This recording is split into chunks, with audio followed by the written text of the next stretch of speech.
right. There it is. Just some great old school jazz. Uh-huh.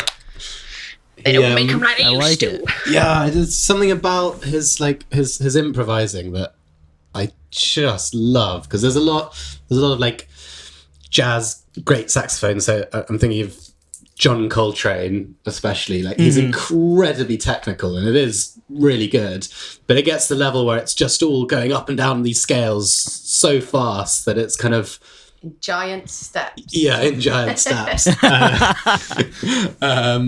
That it's sort of I don't know. Like I think Stan gets the one you've just listened to. He kind of seems to be able to weave melodies that's kind of sound a bit more kind of recognizable, and it's like I don't know, sort of like writing a good paragraph of something. You've got like it's not just like all fast, all slow. It's kind of you've got bits and bobs, and it makes it very kind of recognizable.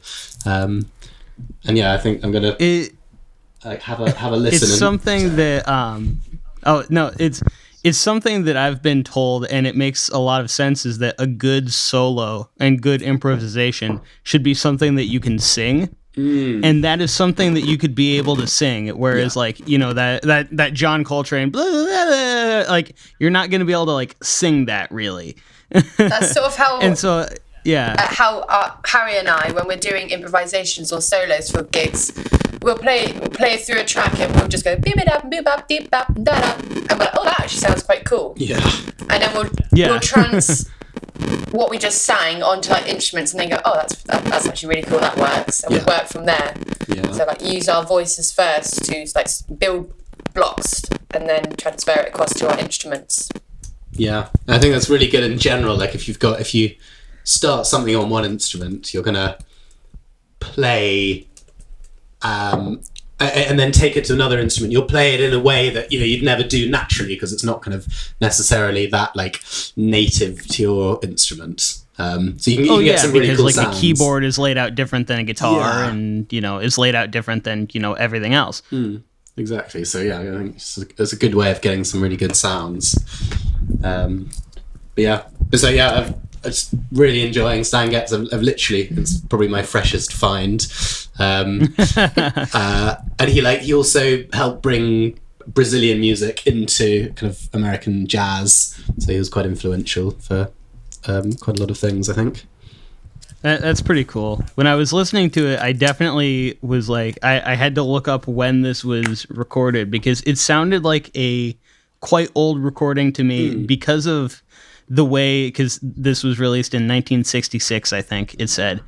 And like, it's just the way that they choose to use the stereo field is very strange. Yeah. Like the bass is only in the left channel, and like the drums there's are sometimes just a right bunch off of the stuff right. like that.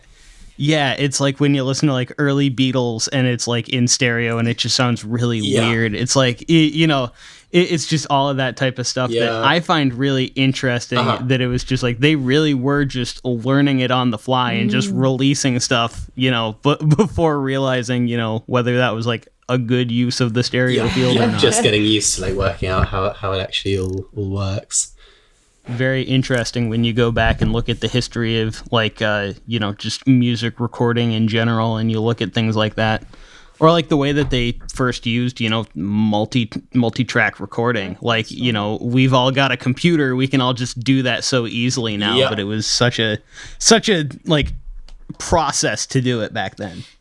Yeah, something I find really interesting is, not that I'm kind of very hot on all the techie side, Harry, you're definitely the pro at that, but when it just comes to looking 20, 30 years ago, the kind of capabilities and what was able to do, looking at now, like what's it going to look like in 10 years' time? Like the way we create music is going to be completely different, and we're just going to have to keep on kind of jumping on that bandwagon, learning new things, maybe sticking with who knows, when we're going to be 40, 50 years old, we might be kind of sticking to I'm going to record on Logic, not your fancy new thing. Like with your AI software. Yeah. It's excited to see where life takes us.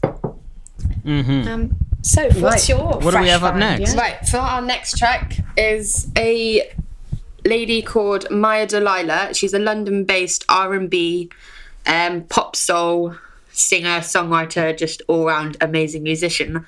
I only just discovered her this year from TikTok. She did a cover of Gravity by John Mayer, and I just thought, wow, that's amazing. So I went on, I stalked her profiles and was like, oh, she's on Spotify.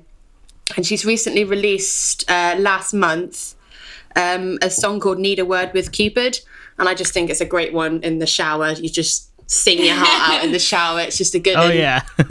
So that's going to to be my next choice. I'm excited to hear this. It's good. You've heard it in the shower. I've sang it at the top of my lungs in the shower. I love it. Let's go, Not yeah. today.